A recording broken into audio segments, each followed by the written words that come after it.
What if you actually lived on the sun's surface? Sounds crazy, right? But imagine it for a second. Standing on that glowing golden sphere that we see every morning.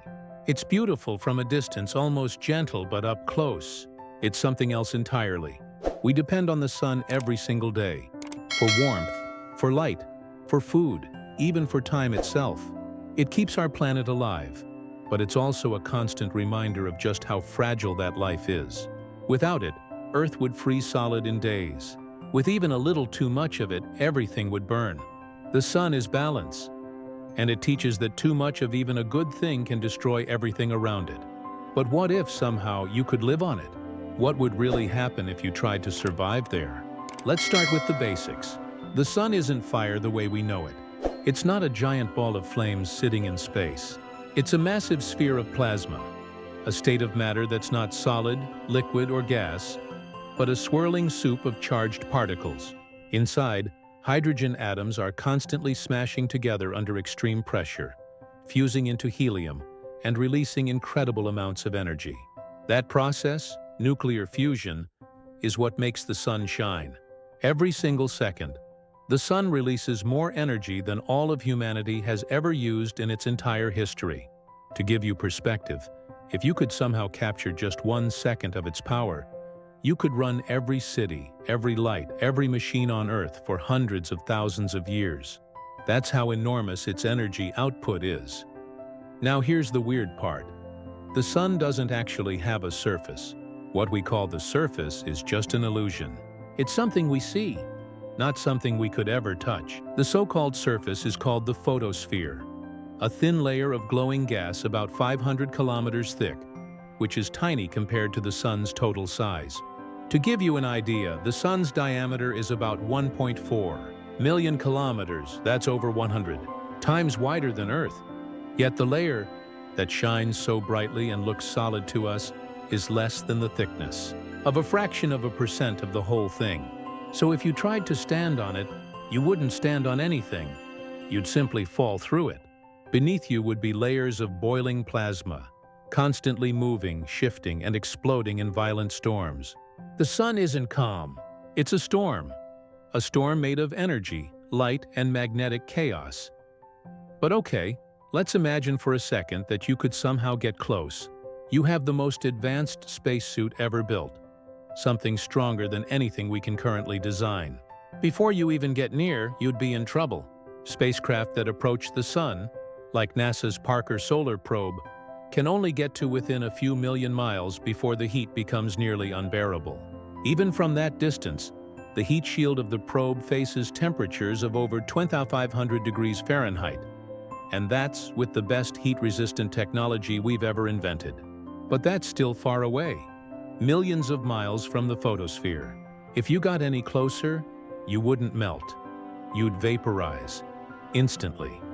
The sunlight there isn't like the sunlight you feel on your skin. It's a constant blast of radiation, billions of times more intense. It would strip your atoms apart before you could even blink. At the sun's photosphere, the temperature is around 5,500 degrees. That's over 9,900 degrees. To put it in perspective, that's hot enough to melt every known metal on Earth, including tungsten, which melts at about 3,400 degrees. And to vaporize rock itself. And as you go deeper, it only gets worse. The density increases, the pressure multiplies, and the temperature skyrockets. In the sun's core, the center of it all, temperatures reach around 15 million degrees C. There, the pressure is so extreme that atoms are crushed together to create energy. This energy then travels outward. But here's a fascinating thing. It doesn't travel fast.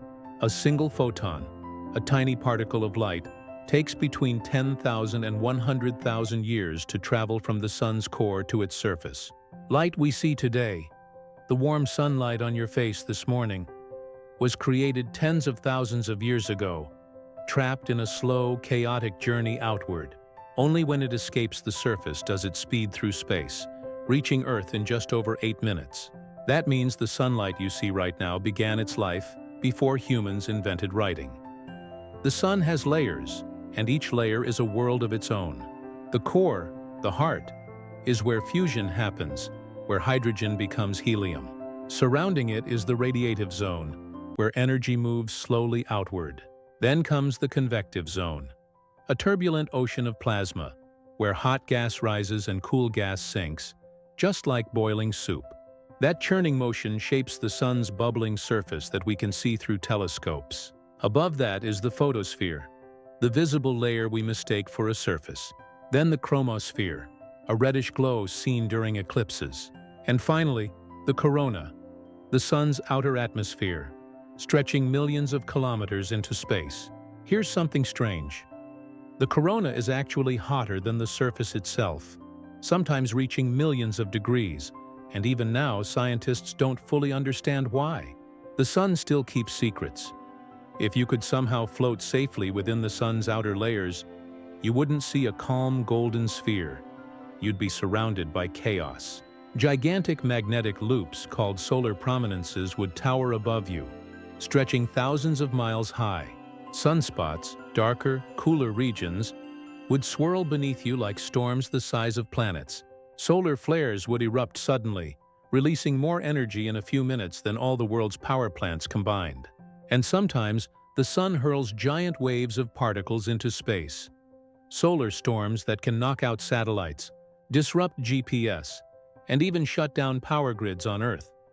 Every heartbeat of our star affects us, even from 93 million miles away. Now here's where it gets personal. In a way, living on the sun is a lot like the way some of us live our lives. We push ourselves to extremes, surrounded by constant pressure and expectation. We want to shine, to produce, to be powerful. But we forget that even the sun, as mighty as it is, only exists in balance. The only reason the sun doesn't explode outward or collapse inward is because of a delicate balance between gravity pulling everything in and fusion pushing everything out. Perfect balance. That's what keeps it stable. Without that inward gravity, it would tear itself apart. Without the fusion, it would collapse into nothing. We're the same way. We need both: energy and rest, motion and stillness, creation and reflection. So when you feel burned out, when you're running too hot, trying to do too much, maybe you're living on your own version of the sun's surface. Maybe it's time to step back, find your gravity again, and remember that balance is what keeps you from collapsing. Power without stability doesn't last. Even the sun, with all its brilliance, will one day run out of fuel. In about 5 billion years, it'll start to die, swelling into a red giant, swallowing Mercury and Venus, maybe even Earth. Then it'll shed its outer layers, leaving behind a dense white dwarf, a quiet, cooling ember of what was once a star. And yet, even then, it'll still glow softly for trillions of years, not burning furiously anymore, just shining steadily, peacefully. Maybe that's the kind of light we should aim for too. There's another lesson here. The energy of the sun isn't just destructive, it's creative. Every living thing on Earth exists because of it. Plants capture it, turning sunlight into food through photosynthesis. Animals eat those plants. We eat them, or the animals that did. Every heartbeat, every breath, every spark of thought in your brain, it all traces back to that same fusion reaction happening millions of miles away. You are, quite literally, made of sunlight. The calcium in your bones, the iron in your blood, the oxygen in your lungs. All of it was forged in the heart of some ancient star long before the sun even existed. In that sense, we've all lived on a star. We're pieces of it, scattered across time. And maybe that's the real beauty of the idea. Living on the sun isn't about surviving its heat, but understanding its rhythm. The sun burns because it has purpose. It's converting matter into energy, chaos into life. But even it has limits, cycles, and quiet moments. Solar activity rises and falls every 11 years. Sometimes it storms violently, sometimes it rests. Just like us, you don't have to burn constantly to matter. Sometimes the most powerful thing you can do is pause, to gather, to breathe, to let your own energy return. So next time you feel overwhelmed, remember this: even the sun takes tens of thousands of years to let its light out. You don't have to rush. You don't have to burn yourself just to glow. Shine steadily, not desperately.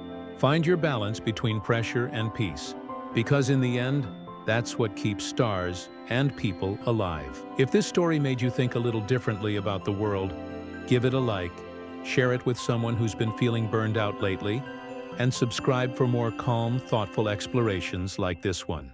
And until next time, remember, shine, but don't melt.